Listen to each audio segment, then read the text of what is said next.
नमस्कार, बड़ी खबर देख रहे हैं आप। मैं हूं आपके साथ प्रियंका तिवारी। बुलेटिन की शुरुआत करेंगे आज की बड़ी खबरों में। सबसे पहले आज थम चुका है निकाय चुनाव प्रचार प्रसार का शोर आज थम चुका है। 22 जनवरी को रवाना होंगी पोलिंग पार्टियां, 23 को होगी वोटिंग। नगर निकाय में कुल 30,29,000 मतदाता हैं।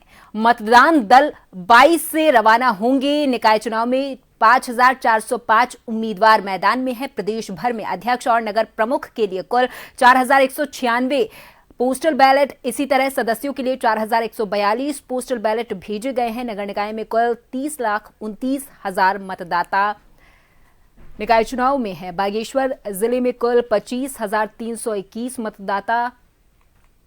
उसी तरीके से आपको बताती चले कि रुद्रप्रयाग जिले में 18,000 के करीब मतदाता हैं और पौड़ी गढ़वाल में कुल 1,73,565 मतदाता हैं पौड़ी गढ़वाल जिले में, जिसमें 86,342 महिला और 87,181 पुरुष समेत 42 अन्य मतदाता हैं। पिथौरागढ़ जिले में कुल 61,421 मतदाता हैं, जिसमें 30,952 महिला और 30,468 पुरुष समेत एक अन्य मतदाता है। तो जो भी मतदाताओं की संख्या है, जिस भी जिले में मतदाताओं की जितनी भी संख्या है, वो टीवी स्क्रीन पर लगातार हम फ्लैश कर रहे हैं और बता रहे हैं कि निकाय चुनाव उत्तराखंड का वो चुनाव जिसमें सभी पार्टियों ने इस वक्त अपनी पूरी ताकत झोंक रखी है, वहां किस तरीके की स्थिति देखने को मिल रही है और क्या कुछ आगे रहने वाला है, क्योंकि आज चुनावों का शोर थम चुका है।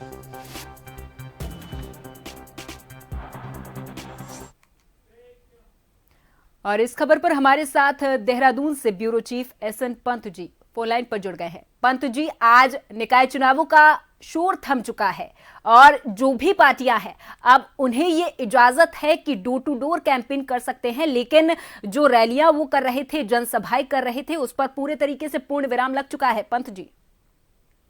बिल्कुल प्रियंका, आपको बताना चाहूंगा, उत्तराखंड में जो निकाय का दंगल है लगातार उसका पारा गर्म होता चला जा रहा है और आज भले ही चुनाव प्रचार का शोर शाम 5 बजे निर्वाचन आयोग के ऐलान के बाद थम गया हो, लेकिन उसके बाद भी लगातार सोशल मीडिया के जरिए 1-to-1 campaigning, door to door campaigning लगातार जारी है।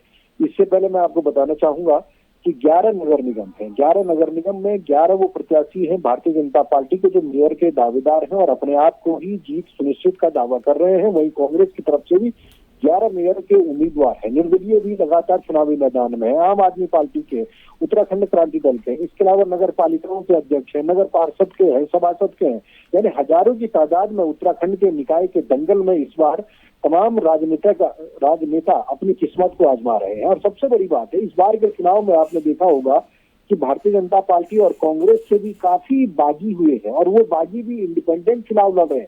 यानी राजनीतिक जो समीकरण है राष्ट्रीय दलों का, उसको बिगाड़ने के लिए उनके अपने ही बागी लगातार उनको टक्कर देने को तैयार है। भारतीय जनता पार्टी और कांग्रेस भी लगातार ऐसे बागियों को अपनी पार्टी से 6-6 साल के लिए निष्कासित कर चुकी है। यानी आप अंदाजा लगा सकते हैं कि चुनाव कितना रोचक हो चुका है। निकाय का दंगल लगातार दंगल की तरह है और जो डोर टू डोर कैंपेनिंग है, अब उसमें चुनाव प्रचार भले ही थम गया हो, लेकिन अब 1-to-1 कैंपेनिंग हो रही है और 23 तारीख को जब मतदान होगा तो जाहिर सी बात है कि लोग क्या चाहते हैं, किस तरीके का विकास चाहते हैं, किस तरीके का प्रत्याशी चाहते हैं, वो जब जनता घरों से बाहर निकलेगी। और इलेक्शन कमीशन लगातार आह्वान कर रहा है कि ज्यादा से ज्यादा तादाद में आकर के अपने मताधिकार का प्रयोग करें और हम भी यही अपील कर रहे हैं लोगों से कि घरों से बाहर निकलकर ज्यादा से ज्यादा वोट देने की कोशिश वो 23 तारीख को करेंगे, ताकि एक अपना अच्छा प्रत्याशी, अपने क्षेत्र का, अपने इलाके का विकास करने वाला प्रत्याशी वो नगर निगम में, नगर पालिका में सभासद के तौर पर बोर्ड में बना करके भेज सकते हैं।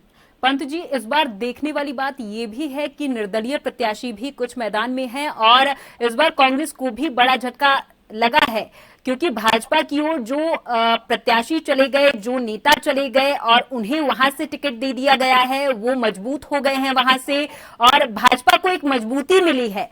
तो अभी उत्तराखंड की स्थिति क्या देखने को मिल रही है? निकाय चुनाव में क्या लगता है कि किसकी तरफ पलड़ा भारी हो सकता है?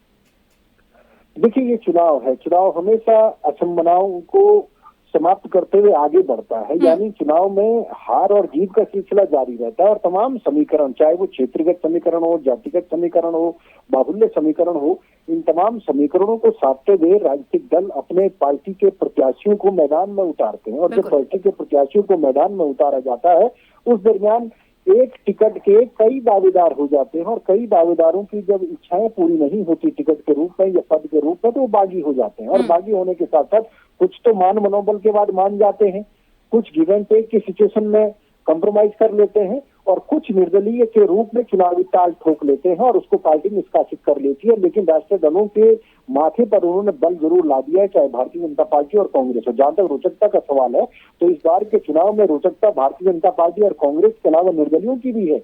इस बार निर्दलीय भी ठीक ठाक पोजीशन में बोल्ड में आएंगे, यानी सभासद के पदों पर आ सकते हैं और भले ही मेयर पर निर्दलीयों की ताल में एक ही सीट पर कहीं अंतर मुझे अगर मैं देखूं अपने अनुभव के आधार पर तो एक ही सीट का मुझे फर्क नजर आता है, बाकी भारतीय जनता पार्टी और कांग्रेस के बीच में ही टक्कर देखने को मिलेगी। ठीक है, बहुत बहुत धन्यवाद पंत जी तमाम जानकारी के लिए। तो हमारे साथ जो चर्चा की है पंत जी ने, उससे साफ तौर पर जाहिर होता है कि इस बार का ये जो निकाय चुनाव है वो कहीं ना कहीं बेहद रोचक होने वाला है, टक्कर देने वाला है, क्योंकि भाजपा और कांग्रेस दोनों ही पूरे दमखम से अपनी जीत के दावे कर रहे हैं। और देखने वाली बात ये होगी कि जब रिजल्ट घोषित होंगे तो विजयी कौन होगा और किसके सिर पर ये ताज सजने वाला है।